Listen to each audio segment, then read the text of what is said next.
नमस्कार, news 18 special देख रहे हैं आप। आपके साथ मैं हूं संतोष गंगवार। केरल में कुदरत का रौद्र रूप देखने को मिल रहा है। वायनाड में लैंडस्लाइड से भारी तबाही मची है। 150 से ज्यादा लोगों की जान जा चुकी है। सेना और एनडीआरएफ की टीम रेस्क्यू ऑपरेशन में जुटी हुई है। किस तरह से रेस्क्यू ऑपरेशन चल रहा है, एक रिपोर्ट के जरिए देखिए।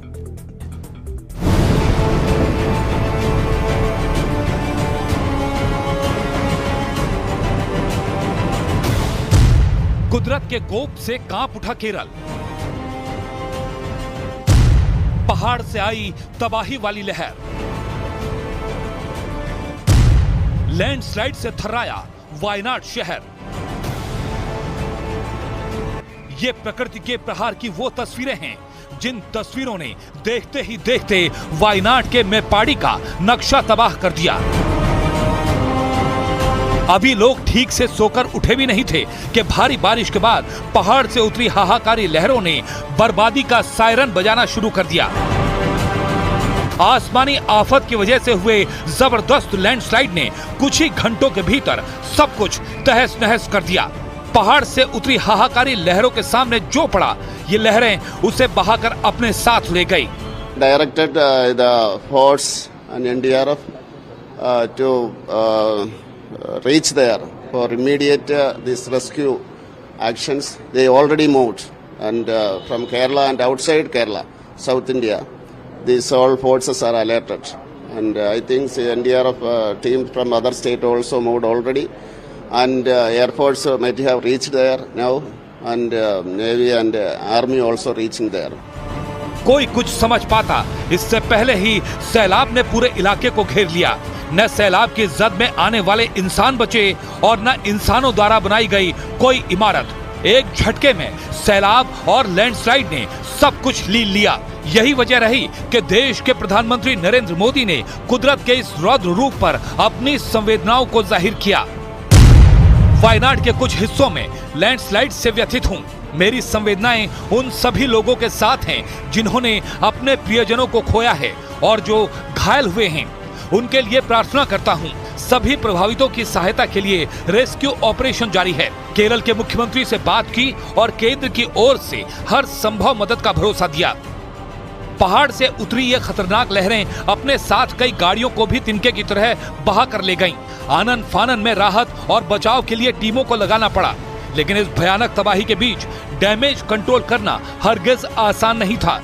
लेकिन जितना हो सकता था उतनी मदद लोगों तक तुरंत पहुंचाने की कोशिश की गई। इस दौरान सैलाब के बीच में फंसे कई लोगों को रेस्क्यू किया गया और उन्हें सुरक्षित ठिकानों तक पहुंचाया गया। Your heart goes out to all those families, and what I have been told is that the actual place of landslide, so far our teams have not been able to reach there because of heavy rain and because the river has changed its course. So your heart goes out to them, and you can only pray to God to help in this situation. At this point of time, the government of Kerala is trying its level best to reach out to people and save the people, and whatever possible from the part of the state government, they are trying to do it. लेकिन सवाल ये कि क्या ये तबाही यहीं रुकेगी? क्योंकि मौसम विभाग ने केरल के 4 जिलों कोझिकोड, मलप्पुरम, वायनाड और कासरगोड के लिए रेड अलर्ट जारी किया है, जबकि पथानामथिट्टा, अलापुझा, कोट्टायम, एर्नाकुलम, इडुक्की, त्रिशूर और पलक्कड़ के लिए ऑरेंज अलर्ट जारी किया गया है। वहाँ बारिश इतना तेज है कि रेस्क्यू ऑपरेशन को बहुत दिक्कत हो रहा है। मोर सेंट्रल फोर्सेस और स्टेट फोर्सेस के सहयोग से हम कोशिश कर रहे हैं कि ज़्यादा लोगों को बचाए इस लैंडस्लाइड से, और ज़्यादा फाइनेंशियल असिस्टेंस ये दोनों सरकार के द्वारा उन परिवारों को मिल जाए।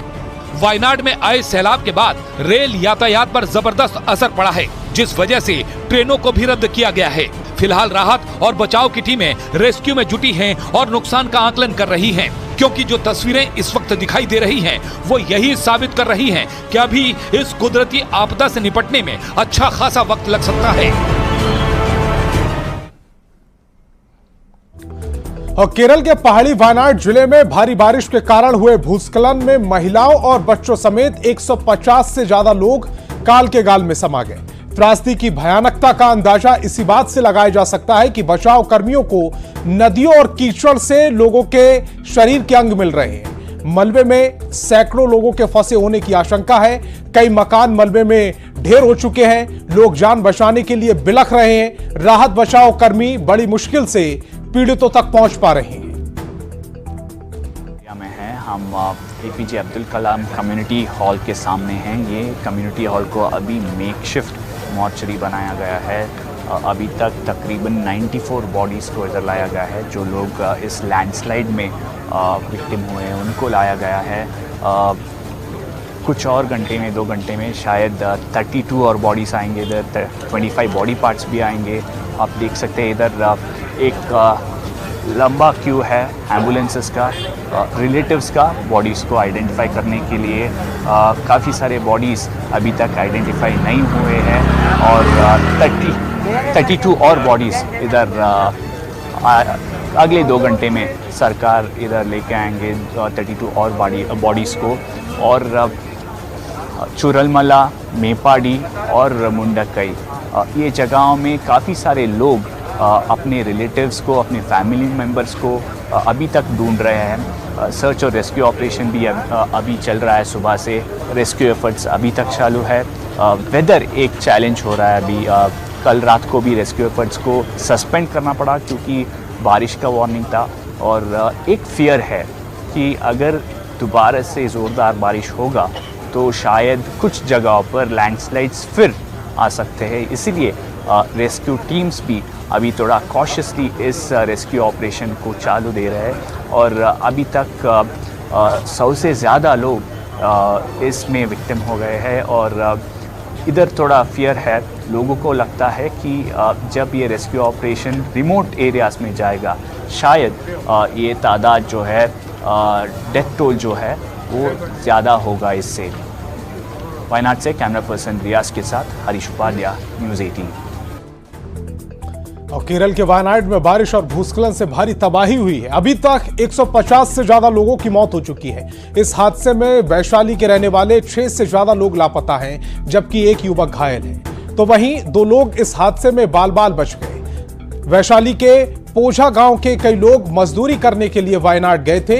इसी बीच वहां भूस्खलन हो गया। बताया जा रहा है कि गांव के दुखन पासवान का बेटा अरुण पासवान इस हादसे में घायल हो गया है, जबकि बजनेशिया पासवान और उपेंद्र पासवान और उसकी पत्नी फूल कुमारी हादसे का शिकार हो गई है, जिनका कोई पता नहीं है। आपको ये भी बताएं कि इस गांव के कई लोग चाय बागान में काम करने के लिए वायनाड गए थे।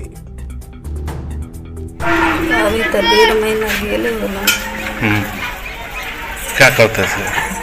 वही चपाती काटे कर लौटना। ये कब मालूम हुआ ये घटना के? घटना 3 बजे भोर से काम न चले तो हम कहली जी से बेटा हम पैसा भेज दिलो, तू चल।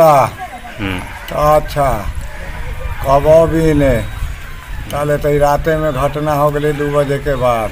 क्या हुआ था? फिर लाश नहीं मिल रहा है, मेरा बेटा का लाश है, न पता। झारखंड की सियासत का रुख करेंगे। झारखंड विधानसभा के बाहर विपक्षी विधायकों का हल्ला बोल जारी है। स्थायी नियुक्ति के मुद्दे को बनाते हुए बीजेपी बैनर पोस्टर के साथ प्रदर्शन कर रही है। विधानसभा से ज्यादा जानकारी दे रहे हैं न्यूज़ 18 संवाददाता संजय सिन्हा।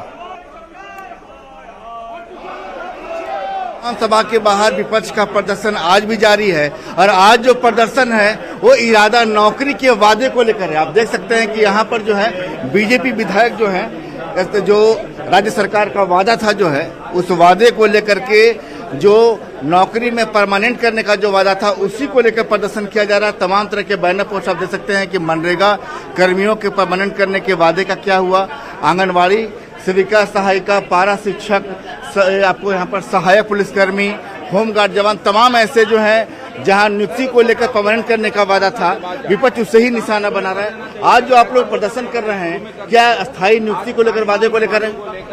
बिल्कुल। हेमंत सोरेन जब चुनाव लड़े थे और लोगों ने वोट दिया था उनके वादों पर, उन्होंने वादा किया था कि 5 लाख युवाओं को नौकरी देंगे, नहीं तो 5,000 7,000 भत्ता देंगे और नहीं तो राजनीति से संन्यास ले लेंगे। तो आज तक तो उन्होंने एक भी नौकरी तो दिया नहीं। क्या हुआ तेरा वादा, वो कसम, वो इरादा, आप देखिए कि इतना क्वेश्चन सवाल जब मैंने पूछा है तो सवाल का जवाब सरकार को देना चाहिए, चाहे वो स्वास्थ्य कर्मी हो, चाहे वो मनरेगा कर्मी हो, चाहे वो आपके पुलिस कर्मी हो। कोई भी व्यक्ति को आज जो है सरकार नियमित करने का काम नहीं कर रही। ये सरकार विशुद्ध रूप से अपने वादा से मुकर रही है। सबको ठगा, चाहे नौजवान हो, महिला हो, संविदा कर्मी हो, पारा शिक्षक हो, इसीलिए बैनर के माध्यम से सरकार को जगाना चाह रहे हैं।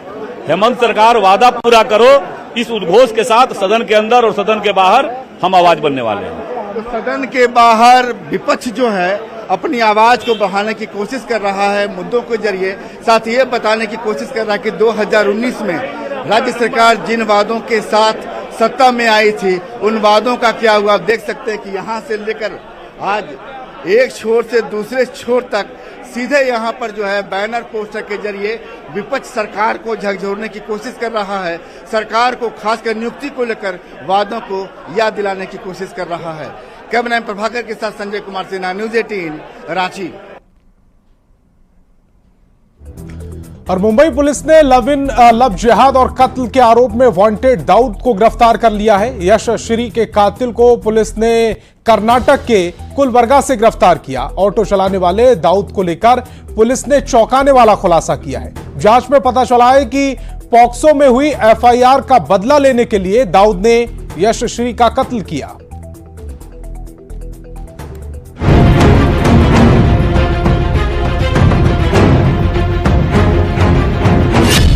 शिकंजे में आया बेरहम हत्यारा।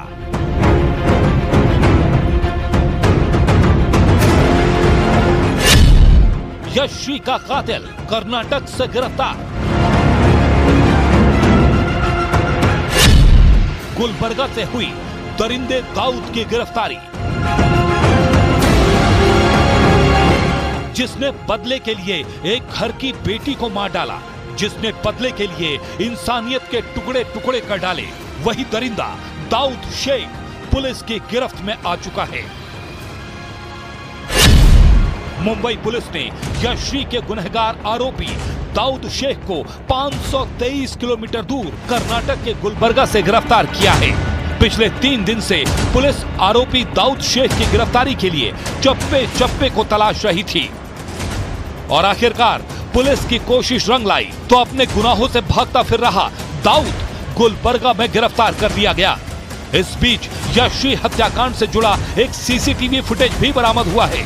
पुलिस से मिली जानकारी के मुताबिक 25 जुलाई को सुबह 11 बजे यश श्री अपने घर से दोस्त को मिलने के लिए निकली थी। दोपहर करीब 2 बजे अपने दोस्त के घर से निकलने के बाद यश श्री को 2:14 पर उसी रास्ते पर स्पॉट किया गया जहां यश श्री की बॉडी बरामद हुई थी। सीसीटीवी वीडियो में यश श्री किसी से मोबाइल पर बात करते हुए दिखाई दी। इसके ठीक 8 मिनट बाद दाऊद शेख को भी उसी जगह पर स्पॉट किया गया। दरअसल यश श्री का शव 27 जुलाई को झाड़ियों से बरामद हुआ था। उसके चेहरे को कुचला गया था। उसके शरीर पर भी चोट के निशान थे, जिसके बाद कपड़ों और टैटू से यश श्री को पहचाना गया था। पुलिस जब मामले की तफ्तीश में जुटी और दाऊद शेख की कुंडली को खंगालना शुरू किया तो पता चला कि साल 2019 में दाऊद शेख पर पॉक्सो एक्ट के तहत एफआईआर दर्ज हुई थी और यह एफआईआर यश श्री शिंदे की तरफ से ही दर्ज कराई गई थी, जिसके बाद बदला लेने के मकसद से दाऊद शेख ने एक लंबी साजिश रची। 24 जुलाई को आरोपी दाऊद ने यश श्री को मिलने के लिए भी बुलाया था। यश श्री की कॉल डिटेल से ये बात पता चली कि दाऊद यश श्री से घंटों बात करता था। सर ये टॉर्चर का मामला है, हैरेसमेंट का मामला है। उसके ऊपर हमने 2019 में पॉक्सो एक्ट रजिस्टर किया था 2019 में। सर बच्चे की उम्र 15 साल 5 महीने के आसपास सर जी रहेगी, तभी उसके ऊपर हमने पॉक्सो रजिस्टर किया था। ये देखिए सर जी, कड़ी से कड़ी कार्रवाई, जल्द से जल्द फैसला। और यानी दाऊद शेख की गिरफ्तारी के बाद लव जिहाद और मर्डर की इस दिल दहला देने वाली वारदात की अब पूरी कहानी सामने आने वाली है।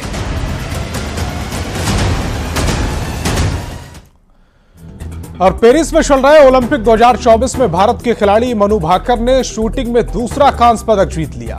ये कांस्य पदक मनु भाकर ने अपने साथी खिलाड़ी सरबजोत सिंह के साथ मिलकर जीता। सरबजोत सिंह ने 10 metre air pistol mixed team event में मनु भाकर के साथ कांस्य पदक जीता है। सरबजोत ने कहा कि पेरिस ओलंपिक में कांस्य पदक जीतकर काफी कुछ सीखने को मिला है। ओलंपिक मेडलिस्ट इन शूटिंग, ਤੁਹਾਨੂੰ बहुत बहुत मुबारक, बड़ा सोना निशाना लाया है। ये जो गेम चली, जो आखिरी मैच चला, उसमें कुछ ऊंच नीच आई। जब नीच का समय आए तो कुछ आप नर्वस हुए? हाँ जी, नर्वस हुआ था बिकॉज मेरा फर्स्ट शॉट अच्छा नहीं निकला तब, एंड उसके बाद फिर थोड़ा हो गया कि हाँ फर्स्ट शॉट था निकल गया, अब सेकंड शॉट की प्रिपरेशन कर एंड ऑल सारा कुछ। उसके बाद काफ़ी अच्छा था मैच। तो जब आप नर्वस होते हैं अपने आप को कैसे संभालते हैं? फर्स्ट बेली ब्रीदिंग और थोड़ी आइज क्लोज करके, यही बस ब्रीदिंग ही करता हूँ, दैट्स इट, और कुछ नहीं है इसके अलावा। तो शूटिंग के दौरान आपने ये सब कर रहे थे? शूटिंग के दौरान, क्योंकि फर्स्ट शॉट के बाद सेकंड शॉट में टाइम बहुत ज़्यादा होता है, लाइक 1 मिनट। उसी में वो जब अनाउंस करते होते हैं स्कोर, तो उस टाइम पे मैं ब्रीदिंग करता होता हूँ। अच्छा, ये जो आपने मेडल जीता है, मनु भाकर के साथ जीता है, तो जब आप दोनों मिलकर शूटिंग करते हैं तो इंडिविजुअली करते हैं कि आपका एक समझौता है, एक टीम वर्क है? इंडिविजुअली, कि हमारी बात हुई थी आज भी कि दोनों ने अपना बेस्ट देना, और बस इसी में 50-50% होता है दोनों को, कि दोनों ने अपना बेस्ट दिया। लेकिन भविष्य में आप चाहेंगे कि उसके साथ, मनु के साथ टीम अप करें? हाँ, वैसे हमारी 2019 से बनी हुई है, नेशनल में भी थी, उसके बाद दोबारा फिर नेशनल में थी, अब इंटरनेशनल भी थी, एक जूनियर वर्ल्ड चैंपियनशिप, पता नहीं वर्ल्ड कप था, वो काफ़ी अच्छा था वो सारा कुछ। इस शूटिंग के लिए क्या क्वालिटीज चाहिए होती हैं? क्वालिटीज़ मैटर नहीं करती सर इतनी, जस्ट हार्ड वर्क मैटर करता है इसमें काफ़ी ज़्यादा। लेकिन हार्ड वर्क में क्या क्वालिटीज, मतलब स्टडी हैंड, स्टडी आई, क्या क्या चाहिए फिजिकली, क्या चाहिए उसके लिए? फिजिकली मेंटालिटी, काफ़ी टाइम लग जाता है वो मेंटालिटी हासिल करने के लिए लोगों को, और सेकंड फिज़िकल और मेंटली हो गया, मेंटली प्रिपरेशन, वो सारा कुछ, और holding, breathing, front side focus, ये वो सारा कुछ बहुत मैटर करता है। तो कितनी को प्रैक्टिस करते हैं, कहाँ करते हैं, कैसे करते हैं? मैं बड़ा ट्रेनिंग करता हूँ सेंटर फिटनेस क्लब में, जो मेरे पर्सनल कोच अभिषेक राणा, उनके अंडर, एंड मैं सुबह 9 बजे आ जाता हूँ और रात को 9 बजे वापस जाता हूँ। पापा भी कहते थे कभी कभी कि बहुत लेट होने लग गया, टाइम से आ जाकर, तो मैं उनको शेड्यूल दिखाया अपना कि ऐसे ऐसे टाइम शूटिंग करता हूँ, तो बनती नहीं बात कभी कभी, तो 8 या 9 बज जाते थे मेरे को रात को, पूरा दिन ही मेरा रेंज पे और जिम में लग रहा है। तो लाइफ टाइम डेडिकेशन आपकी यही स्पोर्ट रहेगी? डेडिकेशन, हाँ जी, कह सकते हो इस चीज़ को, बट अभी दोबारा फिर मैं अपना बेस्ट दूँगा। अखीरी सवाल पंजाबी च, देखो तुसी वापस जाओगे तो टब्बर नाल, गुआंढियां नाल, यारां नाल की प्रोग्राम रहेगा? हाँ, यारां नाल थोड़ी पार्टी एंड फैमिली नाल थोड़ा टाइम स्पेंड करांगे। बहुत टाइम हो गया because back to back matches and all, घरे भी मैं बस 10 दिन ਲਈ गया सी, ਉਹਦੇ 'ਚ भी इन्ना मिलिया जुलिया नहीं, बट हाँ हुण जाके थोड़ा टाइम स्पेंड करांगे 2 महीने, उस तो बाद ट्रेनिंग फिर तो स्टार्ट। बहुत बहुत मुबारक। Thank you sir, thank you so much. Paris Olympic में 10 मीटर शूटिंग मिक्स डबल में ब्रॉन्ज मेडल जीतने वाले सरबजोत सिंह और मनु भाकर समेत सभी भारतीय दल को रिलायंस फाउंडेशन की चेयरपर्सन नीता अंबानी ने सम्मानित किया। सम्मान के दौरान की तस्वीरें हम आपको दिखा रहे हैं। नीता अंबानी ने किस तरह से सरबजीत को और मनु भाकर को सम्मानित किया, 2 तस्वीरों के जरिए आप देख सकते हैं। साथ ही साथ जितने भी भारतीय दल के खिलाड़ी हैं उनको भी सम्मानित किया गया। नीता अंबानी ने खिलाड़ियों का हौसला भी बढ़ाया। हौसला बढ़ाती हुई तस्वीरें इस समय आप अपने राइट में देख सकते हैं। हाथ पकड़कर खिलाड़ियों को बुलाकर उनसे गले लगकर उनका हौसला बढ़ाती हुई नीता अंबानी इन तस्वीरों में देखी जा सकती हैं। शूटिंग में सरबजोत सिंह ने कांस्य पदक दिलाया है भारत को। मनु भाकर के साथ मिलकर ये जोड़ी हिट रही और उसके बाद रिलायंस फाउंडेशन की चेयरपर्सन नीता अंबानी ने सबका सम्मान किया। इस दौरान राष्ट्रीय गान भी गुदगुदाती हुई वो नजर आई। One of you has made us all Indians hold our heads higher with pride.